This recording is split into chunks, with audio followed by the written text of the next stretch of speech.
Hey everyone, welcome back. This is Jack G, and these are my hobbies. This is a continuation of the video that we just ended with, where I was replacing some of the scales and doing some customizations to these bug outs. And so I'm going to go ahead and talk about those, and these are kind of the final products, so go ahead and take a look at those. I'll walk through the customizations, kind of where I purchased a number of things from, and kind of how you go about kind of doing this yourself. So to start with, we'll talk about this one here, which is the Benchmade Bugout. It is about a 3.24 inch blade. Clearly it has the blade is a smoke gray chromium nitride coating, which also gives a little bit more protection from the elements, adding to its own stainless steel capabilities. Hopefully you can see that blade. It's a beautiful blade. It's a pretty flat grind with a little bit of swedge here. Came with these gold tips here. I'll talk through a bunch of the mods that I made to it, but it originally came with these scales here, which are pretty nice in the pocket, especially if you like kind of camo looking scales. Give you an idea what that looked like. It's pretty nice looking. It has the grivery, which we already talked about a lot, so I won't talk about that very much, because I replaced it with this G10, black G10 from Putman scales. They're vertical. They're very, have a good feel in the hand, really super good feel in the hand. They fit just perfectly, even with this jimping here. I'll kind of give you a look here. Hopefully you can see that pretty well. Love the barrel spacers and the ability to to clean through, see through. They're very sturdy because they're G10, so I'm super happy about that. Kind of coming in here, I put this lanyard on. This was a gift from Adrian, who I purchased these titanium, which is an upgrade of these bronze gold screws here. These are a T6, Torx 6 here, and I'll leave all links for all this, so don't worry about trying to get all this down, but this is a Wiha that I found that everybody talks about. Love it. It's nice, big, and so you can get a little bit of, torque on it. This is the T6 bit here that works on all of these screws, and then there's the T10 here. So with a T6 and a T10, you can basically take off these scales. And I'll leave a link to some really good instructions. As I mentioned before, I'm not very handy, so they give a lot of good advice on kind of step-by-step of replacing these scales. One fair warning is that Benchmade may or may not cover the warranty if you take apart their knives, in part because if you'll notice here, their access lock, the spring, people probably tend to mess that up and then try to send it in for repairs, because they do have a lifetime warranty and the lifetime sharpening, which is great, except for if you avoid the warranty. So the access lock, if you haven't seen this before, it's great. You just kind of pull down on it and then it kind of releases the blade, and there's a little bit of tension here, so it won't come open in your pocket. But once you get down to past about here, then it's fairly free opening. This one's a little stiff. I kind of like to leave it a little stiff till it works in, but you can use the access lock and kind of fling it open if you want, or obviously you can use the thumb stud, which is even easier in my opinion. So anyway, I replaced all of this, and then I did a Chris Reeves. Have you seen the Chris Reeves knives? This tie, I'll show how to do this tie on here. I make it a little bit longer in the loop because I'll show you why. I like it to not stick straight out here. But thanks to Adrian for throwing this in as a free gift, which is pretty cool. I think it really pops. I'm not a big lanyard fan, but this looks super cool. You're probably thinking, how does this fit with my low profile style? I'm going to show you, because I'm going to show you in the jeans what this looks like and how you can be kind of low profile but still look pretty badass, honestly. I like this skull because it doesn't look too bad. It looks more kind of, I don't know, ancient, if you will, kind of Game of Thrones. I'll talk about this paracord. This is a 550 paracord survivor cord. I would use something smaller than this. In fact, I'd use like a 325 or 3-strand. This has 7. It has fishing line and stuff like that in it. I'm not gonna talk about that much because I'll do a video on that here shortly. But I removed a couple of strands inside, so it's a little bit thinner. Anyway, so that's that side. Kind of turn it around so you can get a look at the back. I love this DLC, so there's the DLC coated access lock, which is nice instead of the paint. And then the clip is a like PVD coated, or probably the same stuff that's on the blade, I'm sure. Which I really like this short, deep pocket, very low profile. I'll show you in the pants what that looks like, but just check this out. Like the work that Adrian does on these titanium screws is unbelievable. I did not replace this access lock because I liked it, and I kind of felt like it tied gray, gray, gray together, and then this, you know, kind of bling here, the gold together. You'll see when I show you another knife that I did replace that. It's quite a challenge to do that. But anyway, check this out, how this ended up.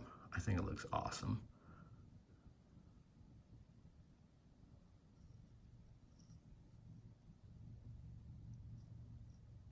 So see what you think compared to the old ones. You know, give me comments, see if you like this or not. I think it looks really great. My daughter was like, yeah, you got to put this on there. That looks super cool. So that's that one. Love that. It's still, you know, about 2 ounces. It's a really light knife. You can look up the specs. I'll read them off here in a second if we have some time. We're running a little bit late already. Boy, time's flying by today. This one is from KnivesPlus. Shout out to KnivesPlus. They do the custom acid stone washing, which I talked about, but like that's pretty sweet. Look at that. And then I replaced it, the scales here, the handles. I replaced these with some scales that they sell from AWT. That is like Advanced Weapon Technology is the name of the company. These are aluminum, and then they put a coating on top of it. So to get like black aluminum is pretty rare. And Adrian gave me this as well, so I thought it went perfect with this knife. And then kind of I replaced the titanium screws here as well. But give you an idea what that looks like. And then this one has the non-gray, but still the shallow clip. Take a look at that. I think that turned out awesome. I really love the feel of this aluminum. It's just awesome. Fits great in the pocket. Okay, speaking of in the pocket, let me show you kind of what this looks like, and you're gonna say, I didn't quite understand what you meant by like a low profile. So I'm going to pull these off of here real quick. Hopefully not make a mess of it. And I'm gonna bring up my blue jeans, and we're gonna put one of these in the pocket, and I'll show you exactly what I mean by that. Okay, so we'll bring this one down. And I love that like Blade HQ always shows like the in the pocket. So let me slide this one up. Actually, let's just get this one out of the way. I'll just pull some blue jeans into the camera. So you can see this is that spider code that I showed you before. This is kind of my go bug out knife. One of the things I carry, it's like, you know, impervious to like salt, seawater, so it'll last forever. But you can see just with this clip kind of, you know, I live in an urban environment. If I'm walking around like that, like that's pretty noticeable. I like a little bit more of a low profile style, as I mentioned, because I don't want a lot of attention. But if I'm out in the wilderness and it's, you know, shit's gone bad kind of environment, I don't really care about this. And the yellow I want because I can find my knife. But if we slide this one in the pocket, and these clips are a little tight, and I'll show you how to adjust those because I've seen a lot of people talk about those and they're, okay, so there you go. You're like, wait, that's not low profile. I can see that skull. Well, to be perfectly honest, where I live, there's a few kind of sketchy people on the way out of the elevator, etc. And they're, I tend to wear it like this because I kind of want them to know. But then when I go outside, I just tuck this in and check it out. Like, that's what I mean by like a low profile style. Like if you saw me walking down the street, you're gonna not even notice that, right? Especially with the gray one as well. But, and I love this because, as I mentioned, like you can have a low profile, right? This compared to that, clearly, like I'll probably get pulled over by the cops for that or something, because I live in a state where like that's kind of a big deal. But when I pull it out, look, I can enjoy that just like it's a piece of jewelry, and not, you know, scare the hell out of people when I'm actually, you know, opening up, because it's not like this big scary big knife. Okay, so I'm going to show how you can adjust these pocket clips in the next video, and I think that's about all I wanted to talk about for these. I could talk about this forever, but let me give you some just real quick, some comparisons, and then we'll call it good. This is the Spyderco Paramilitary 2 with the G10 scales. If you've seen this, I wear the heck out of this. I have for like a year or so with the black coating. I love this knife. I replaced it with this custom knife, which this custom clip here. I'll give a shout out to the person that created that one. Anyway, love this. So this is the Paramilitary 2, if you've ever seen this. So just kind of a blade comparison between the two. You can kind of see pretty darn close as far as like size, etc. Handle length's a little bit longer on the PM2. You know, has a big lanyard hole as well. Of course, it's a different knife, which I'll talk about that sometime later. Let's compare it to the, let's see, let me pull this out of my pocket. Do I have that? Oh, here it is. This is a mini grip, which I'll do a talk on this as well at some point. Love this knife. Just like as a comparison, that's the mini grip. Let's put that there for now. And then compared to, let's say, the regular size Griptilian, I'm going to show this knife later and talk about that a little bit more. The G10 scales. This is a custom job. Just as far as like the blade thickness, it's definitely thinner, as you can see, right, on the Benchmade. But this is a pretty big, hefty knife. I'll talk about that in more detail. Love like the Spidey holes. Please, Benchmade, if you're listening, make more of these knives, please. Love it. With the access lock and the Spidey hole, it's like the perfect knife in my opinion. Let's see, what else? Here's another Benchmade knife. Love this, the harpoon style. God, that's cool. Carbon fiber. I'll do a review on this. I'm not going to show that much, but just as far as like general sizes go, you know, it's a good size knife. So I'll give you an idea, right?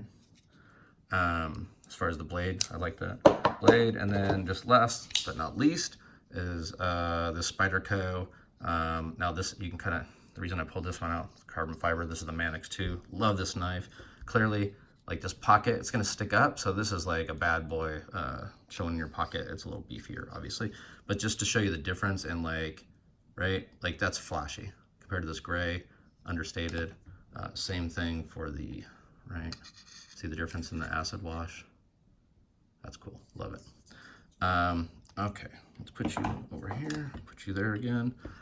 Give you one last look at those two. So that is the extent of my customizations. Again, aluminum. Oh, by the way, they did a great job. Look, they even added some extra jimping on here, which is like smooth, but like